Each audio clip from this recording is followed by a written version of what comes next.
नमस्कार प्यारे साथियों। वेदांत क्लासेस के यूट्यूब चैनल पर आप सभी का बहुत बहुत स्वागत है। आज का आपने टेस्ट पेपर दे लिया होगा, सीडीपी टेस्ट 11 अप्रैल 2021 का। उसमें मैंने 10 ही प्रश्न बनाए थे। हालांकि मैंने 30 प्रश्न तैयार किए थे, पर वो जो टेस्ट था वो क्रैश हो गया, वो लोड नहीं हुआ। इस वजह से दोबारा जब पेपर बनाया तो उसमें फिर 10 ही क्वेश्चन रखे मैंने। हालांकि 30 क्वेश्चन थे, फिर भी ये आपने दे लिए होंगे टेलीग्राम चैनल पर। चलिए शुरू करते हैं।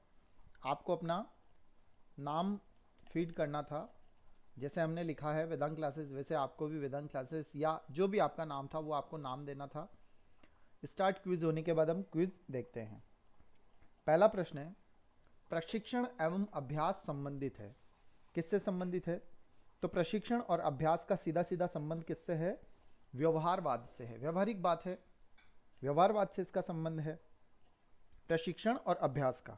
ठीक है, चलिए अगला प्रश्न देखिए। अगर किसी को दिक्कत हो, किसी क्वेश्चन में किसी को डाउट हो तो वो पूछ सकता है। क्लियर है? चलिए, और हम क्लिक करते जाते हैं, और अगर प्रश्न लास्ट में सबमिट करेंगे कोई गलत होगा तो वो पता लग जाएगा। नेक्स्ट, अगली बात करें।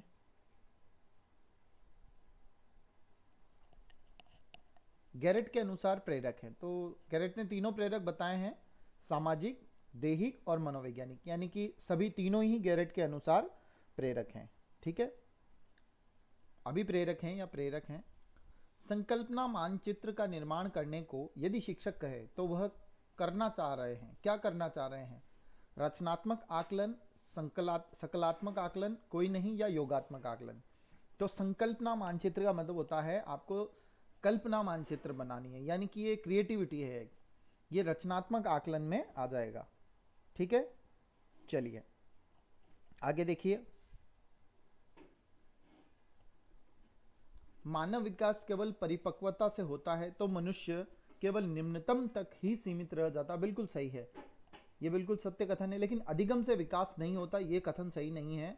ये कथन जरूर ठीक है कि अगर मानव विकास केवल मैच्योरिटी से, केवल परिपक्वता तक होता तो यह बहुत सीमित रह जाता, इसीलिए ये सत्य कथन रहेगा। नैमित्तिक अनुबंधन का सिद्धांत स्किनर के द्वारा दिया गया है, यह आपको पता ही है। एलेक्सिया का संबंध है, तो एलेक्सिया कहो, अब अलग अलग चीजें हैं, जैसे डिसलेक्सिया पढ़ने का,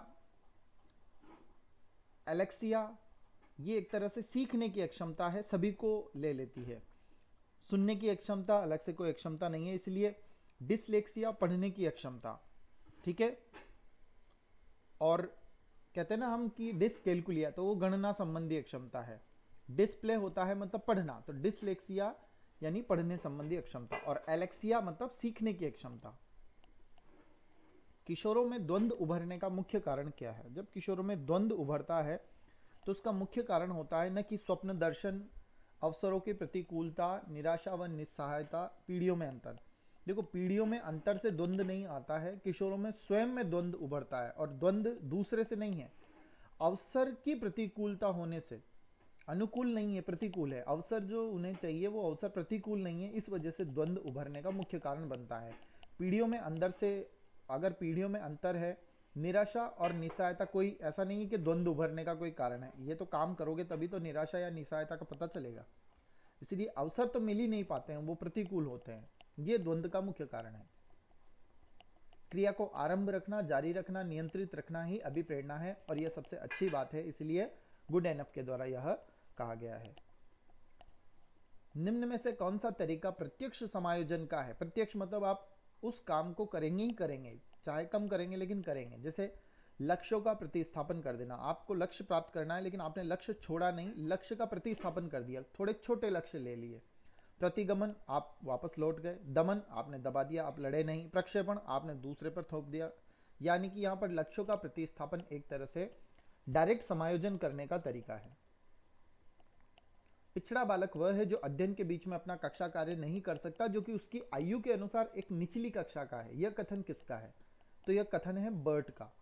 किसने कहा है? ये बर्ट का कथन है कि अगर बालक अपनी ही कक्षा से निचली कक्षा का काम नहीं कर सकता कक्षा के बीच में, तो वह पिछड़ा बालक है। तो ये बर्ट का कथन है। अब हम सबमिट करके देखते हैं। क्विज आपने इस तरह से दी होगी, लास्ट में सबमिट करना है। सबमिट करने के बाद देखना है आपको कितने प्रश्न आपसे हल होते हैं।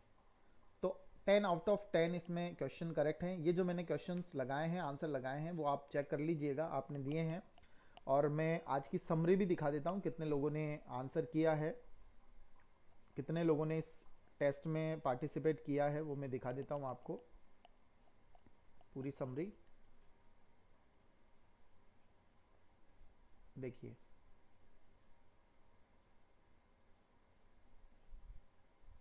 एक मिनट रुकिए।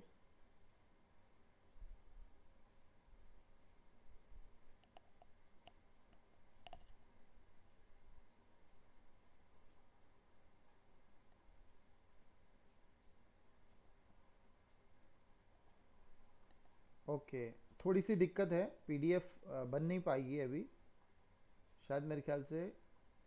हाँ, फाइल जो रिजल्ट फॉर्मेट है वो अभी अनपब्लिश्ड है, इसलिए दिक्कत आएगी। अभी कई लोगों को करना है इसमें, वो जब कर देंगे आंसर, उसके बाद हम रिजल्ट नेक्स्ट क्लास में हम पब्लिश करेंगे। तो थैंक यू वेरी मच। ठीक है, एक बार और कोशिश कर लेते हैं, देखो मिल जाए तो ठीक है, नहीं तो कोई बात नहीं। 24 लोगों ने इसमें सबमिशन दिया है, जिसमें अभी अभी जस्ट मैंने जो सबमिशन दिया है वो भी इंक्लूड है। हाँ, फाइल बन नहीं पाएगी अभी। चलिए कोई बात नहीं, मिलते हैं नेक्स्ट वीडियो में। धन्यवाद।